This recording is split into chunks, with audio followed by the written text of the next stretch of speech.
Es un desastre. ¿Está en modo ahorro o algo así? No. Bueno, A ver, ahí está. sí, perfecto.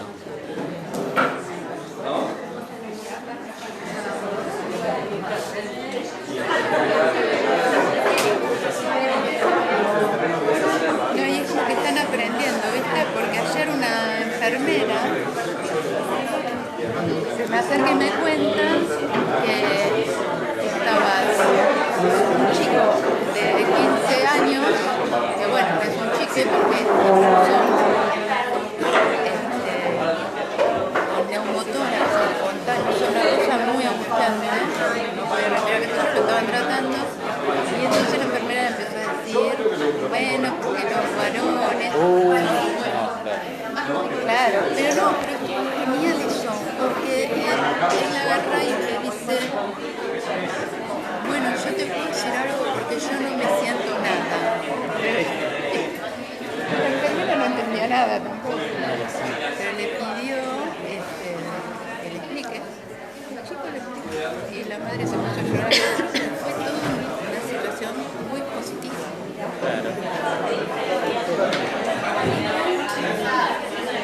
Y a partir de ahí la enfermera, estuvo genial, porque le dijo, bueno, que no te sientas nada, sos persona. Buenas tardes. Buenas tardes a todas, todos y todes. Bueno, hoy, antes que nada, hoy es el cierre del ciclo del área de género y diversidad, de charlas y mesas de diálogo que hemos armado con Jessica Ramírez. Antes que nada, quiero en nombre mío y de Jessica agradecer a todos los que nos acompañaron en el armado de este ciclo, que se ha conformado para muchos en un espacio de diálogo, pensamiento, pregunta y encuentro, y que ha tenido vínculo, como dice el querido Alfredo Grande, cuando habla de los grupos implicados. Como ya dije en otra oportunidad, este ciclo fue amorosamente pensado y armado. Invitamos a quienes queríamos escuchar y dar a escuchar. En estos tiempos donde muchos hablan del psicoanálisis, de la heteronormatividad, del falocentrismo, pero donde la implicación e interpelación hacia dentro de los constructos teóricos por otros discursos y lo político en juego quedan por fuera.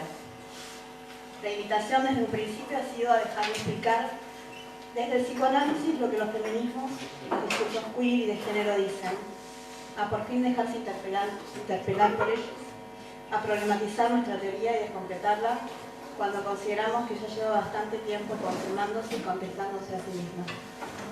Invitamos a esos con quienes compartimos, más que la teoría, un modo de transitar la vida con otros. No, nuestro armado del ciclo no fue casual, porque el analista de estos temas nunca es neutral, porque cada práctica siempre está sustentada en una teoría, porque cada teoría, cada concepto siempre importa una política y se hace necesario revisar qué teorías y políticas sustentan nuestra práctica, porque no es inconsecuencia, porque la producción de subjetividades no es ajena al poder.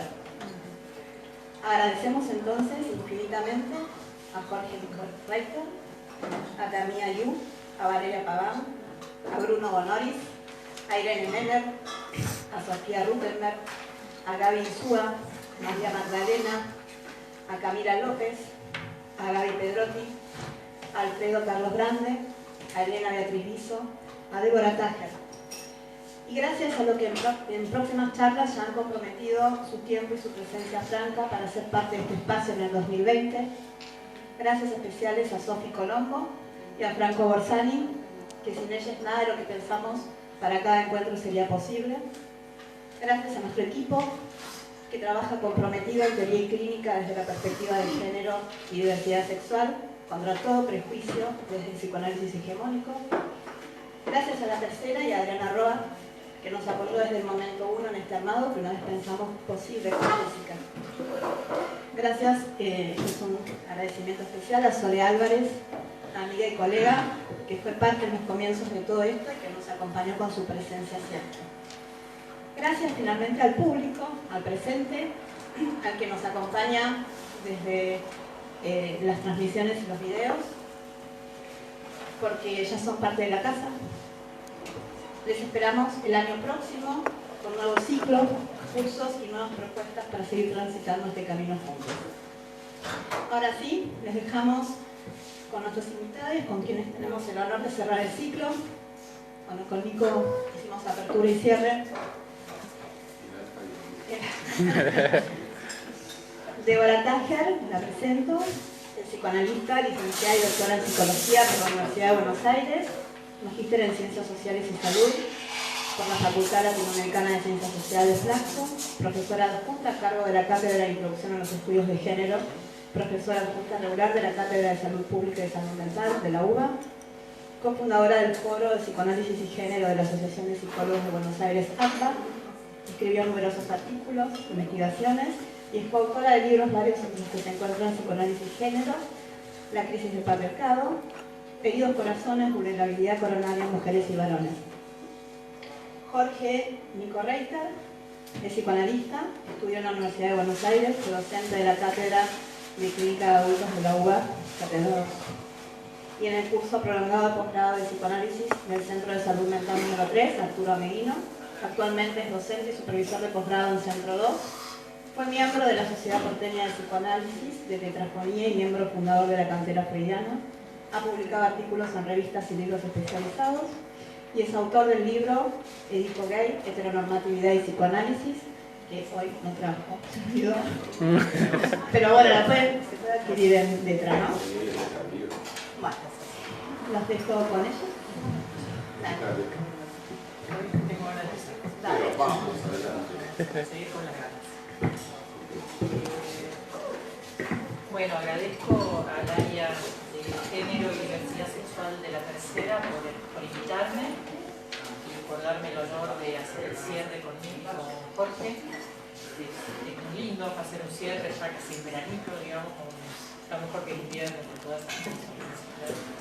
Tiene otro color.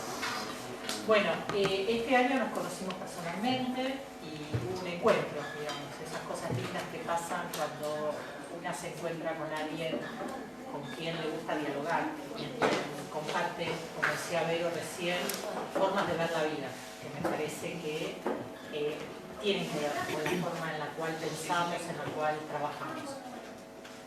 Y algo que me pareció muy interesante de mi encuentro con Jorge es una cuestión que él coloca en su libro, en Edipo Gay, que es una observación que da para mucho, que es la homofobia sin homófobos, ¿no? Él plantea que, en su libro, que parte de lo que él se ha encontrado en sus diálogos con algunos colegas es gente que como personas no son homofóbicos, pero que la teoría que llevan a cabo y la práctica que llevan a cabo es de una alta homofobia. O sea, su clínica es homófoba cuando ellos como personas a lo mejor no lo son. Por lo tanto, es como difícil la interpelación hacia esas personas, porque si vamos por el lado de la lectura política, nos dicen, no, esto no me representa. Por lo tanto, el lugar donde tenemos que discutir es la teoría y la clínica. Y ahí tenemos varios temas. Eso es lo que vamos a tratar de ver acá. ¿Sí? Varios de los temas que tenemos con esta gente, por eso digo, es importante caracterizar bien el problema, porque si no estamos rebotando con gente que dice, esta gente de que me viene a hablar.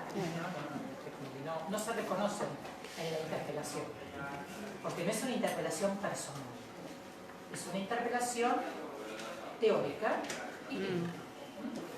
Entonces, en este sentido yo creo que la razón por la que acontece eso tiene que ver con el tipo de psicoanálisis que hacen.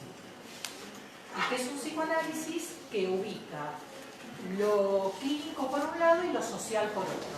Como que si lo social no tuviese nada que ver con lo clínico y con lo teórico. Como si fueran dos mundos aparte. Entonces,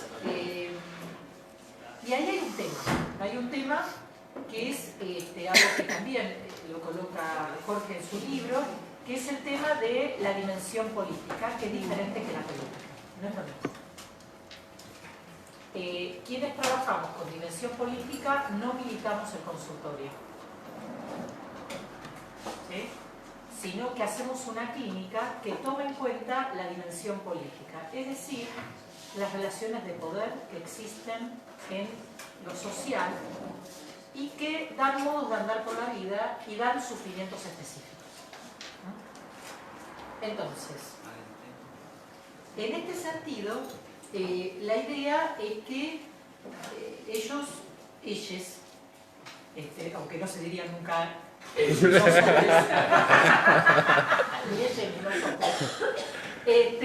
dicen que la política son los otros, digamos. Ellos no tendrían política, no harían política, no pensarían política, y que la política es algo de quienes se han despsicoanalizado, ¿no? Ya no son del campo, están afuera. Y en este sentido, esta insistencia política que tienen, los coloca desde un sistema heteronormativo. Están haciendo un psicoanálisis heteronormativo. Entonces, dicho esto, nosotros los vamos a sacar del closet. Porque no salen, los vamos a sacar nosotros, ¿sí?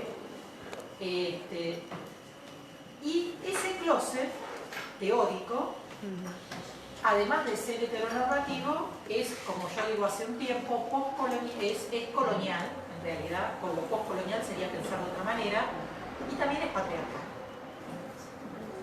Sí. ¿Se escucha por el micrófono? ¿Se escucha por el micrófono? ¿Hay alguien que no me escuche?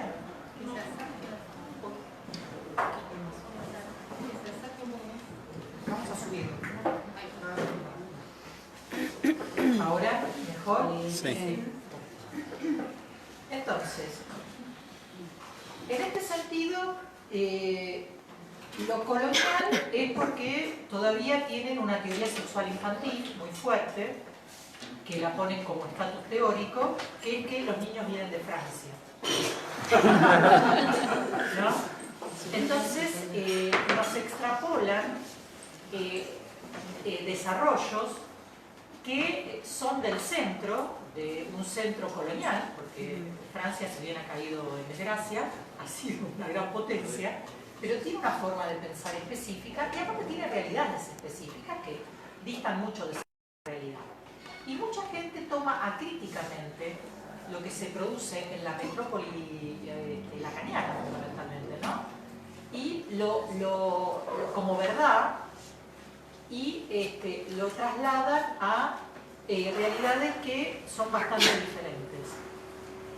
En este campo, nuestra realidad es bastante diferente, entre otras cuestiones, por ejemplo, con un tema que yo he trabajado bastante, que es el tema de la identidad de género, y un área específica de un gran tema que es la identidad de género, que son las infancias trans, ¿no? Y todo lo que tiene que ver con los existenciarios trans. En Argentina tenemos un movimiento de la diversidad muy interesante, tenemos un movimiento feminista muy potente, y esto ha dado, entre otras cuestiones, una ley de identidad de género basada en derechos y no basada en psicopatología. Entonces, y el derecho a la identidad, algo que parece muy imaginario y totalmente banal. Pero esto es muy imaginario y totalmente banal es cuando uno tiene una identidad hegemónica. Claro. Cuando alguien no tiene una identidad hegemónica, esto no es una pavada. Es algo por lo cual lo van a ningunear, no le van a preguntar un montón de cosas, nunca le van a preguntar si tiene pareja o no tiene pareja, porque no quieren saber nada, ni de su sexualidad, ni de su afectividad, ni siquiera de familias, ¿no? Hay como silencios en relación con cuestiones muy vitales, ¿no? Como por ejemplo los inicios de la sexualidad, cuestiones muy importantes a ser alojadas, tanto por los dispositivos sí como por los dispositivos familiares. Y todo esto, como nos enseña Judith Butler en un texto muy hermoso, que es Si el parentesco es de antemano heterosexual, arma una serie de silencios, una serie de complicidades que generan un malestar incluso.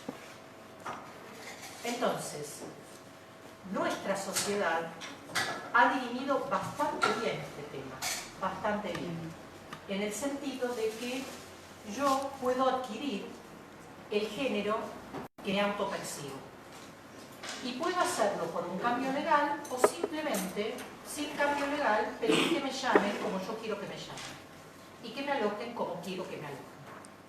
Sin necesidad que venga un psicólogo, una psicóloga o un psicólogo a verificar si esa es una identidad verdadera. Y esto no es lo que acontece, por ejemplo, en un contexto como Francia. En Francia, los analistas, frente a los existenciarios trans, tienen como trabajo ser inspectores del Estado. ¿No? Tienen que verificar si une es lo suficientemente trans para poder adquirir la identidad civil. Cosa que acá no es así. Acá en lugar de los analistas o de desanalistas en relación a los existenciarios trans es acompañar tránsito. Es de alguna manera ayudar a ponerle palabras a una existencia diversa, a una existencia que tiene que crear sus propias legitimidades colectivas e individuales.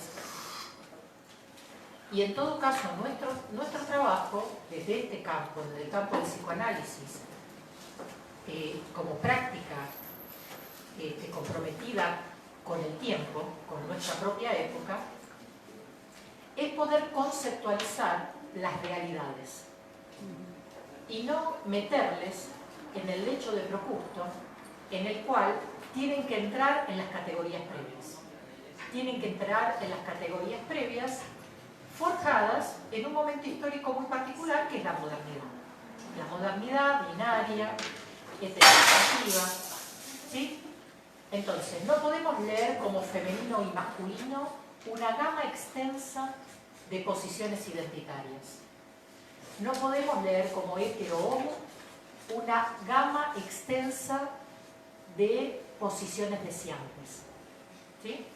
Esto necesita una paleta de colores mucho más fina, mucho más diversa, que permita ir entendiendo cada uno de los desarrollos, tránsitos, construcciones que la misma persona va transitando y tenemos que poder acompañar en ese tránsito.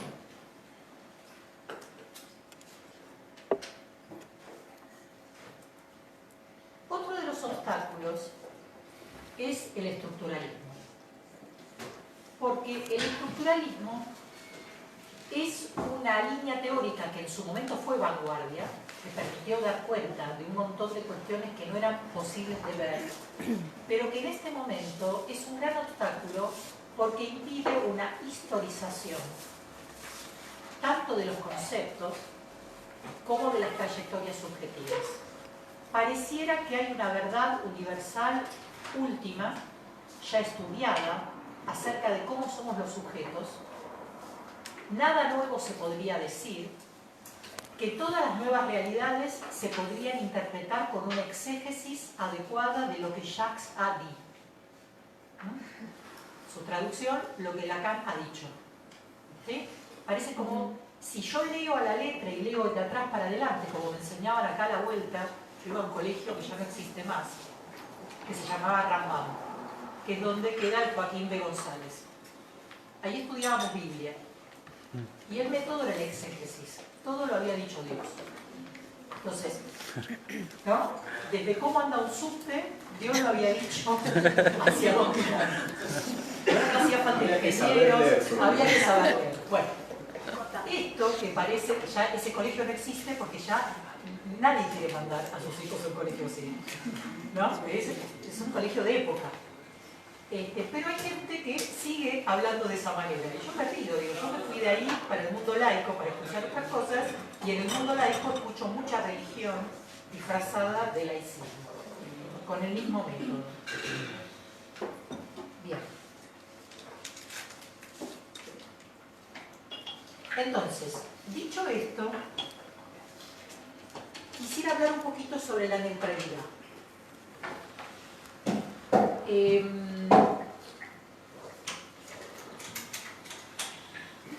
Y la quiero distinguir de la indiferencia y del cinismo. Neutralidad es, en términos psicoanalíticos, no imponer el propio deseo en la persona que consulta.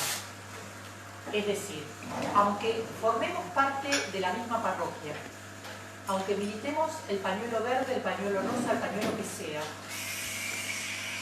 la neutralidad me tiene que guiar, primero, para no pensar que estamos de acuerdo y que estamos hablando de lo mismo.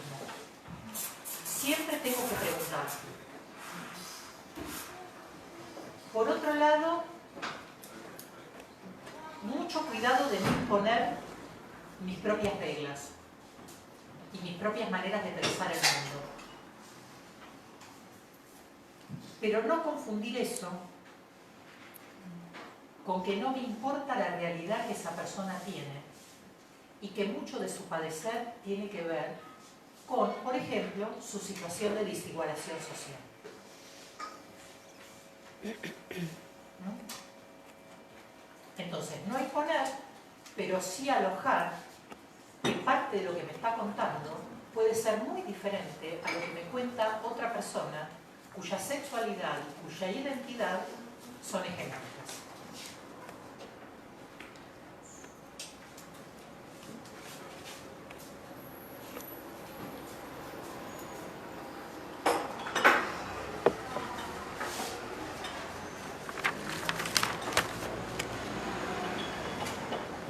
Por otra parte, diría que una de las temáticas fundamentales en un psicoanálisis que se anima a salir del closet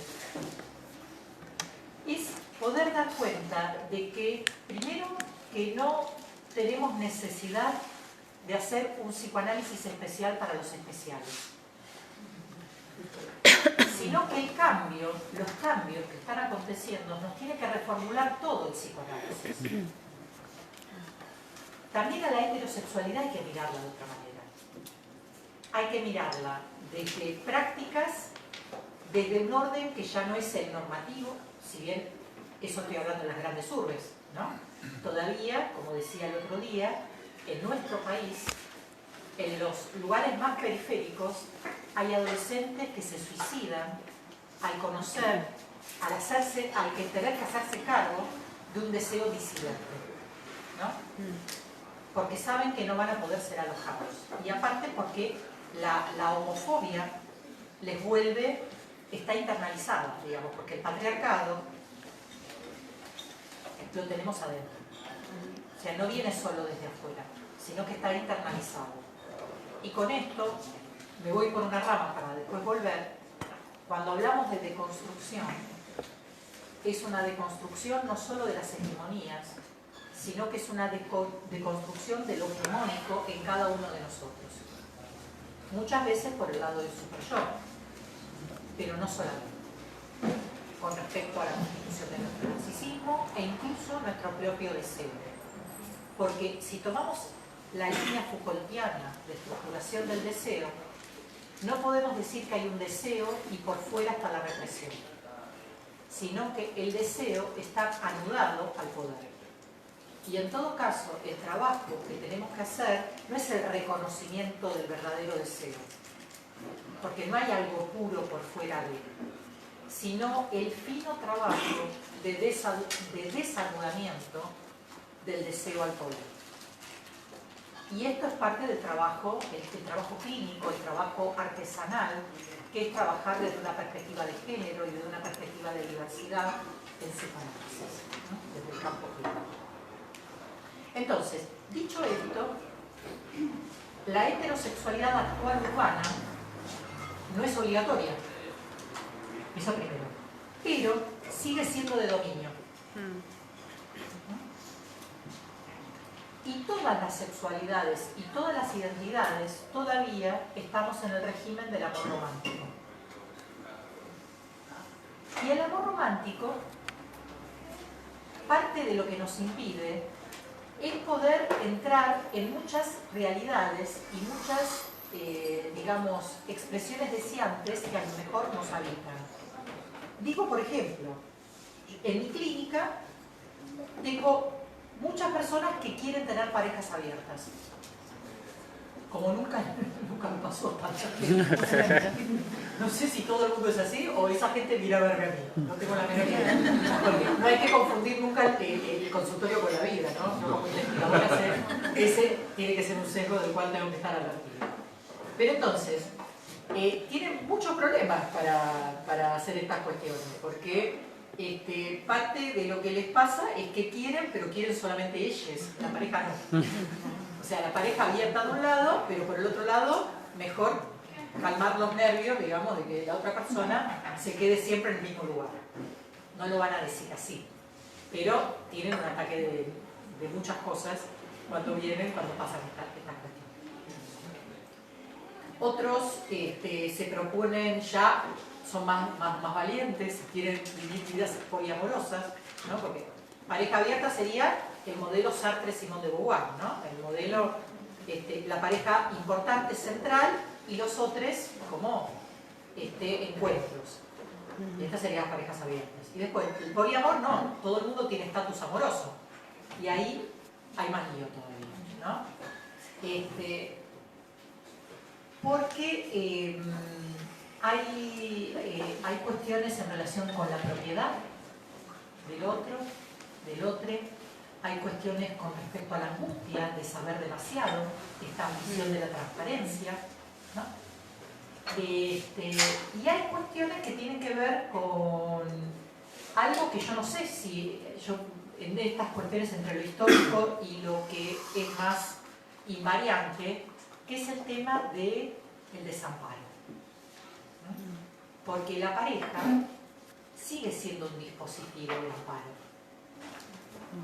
Entonces, anhelar libertad renunciando al desamparo es un tema bastante complejo.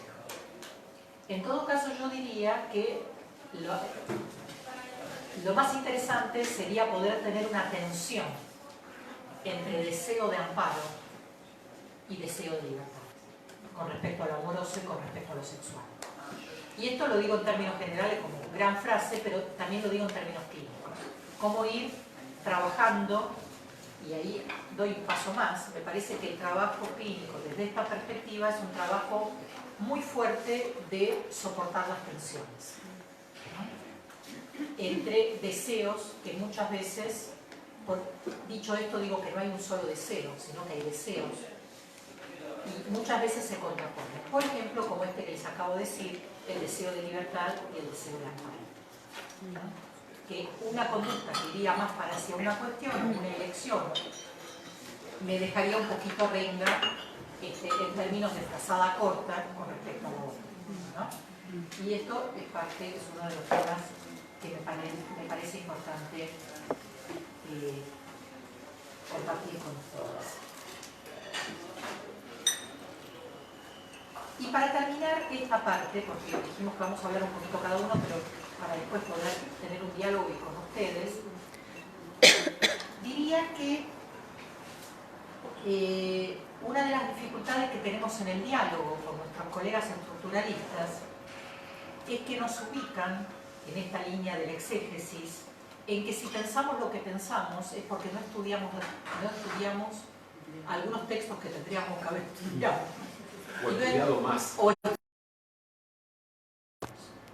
Y pueden tener otra tradición y otra formación que puede ser muy enriquecedora cuando tomamos a la nuestra no como central, sino como la que más nos gusta a nosotros.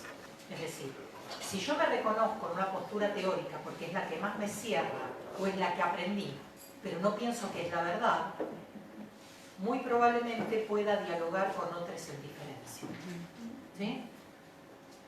Entonces, dicho esto, termino mi exposición y después seguimos. Muchas gracias.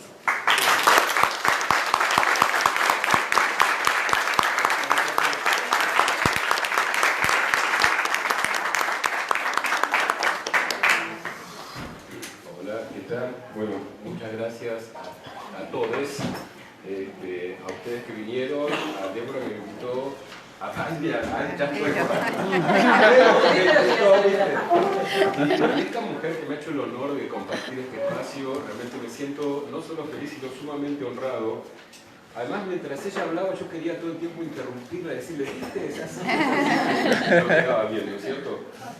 Por ejemplo, cuando hablaba de los vínculos familiares de la gente que no respondemos a nuestra norma, me acordaba que mi hermano jamás me pregunta si estoy con alguien. O sea, es una pregunta que no existe. O sea, directamente no se nombra el tema. O cuando hablaba de la pluralidad de las identidades, me pasó acá una parte que quiero que no grabe, quiero hablar con pacientes. Un momentito nada más.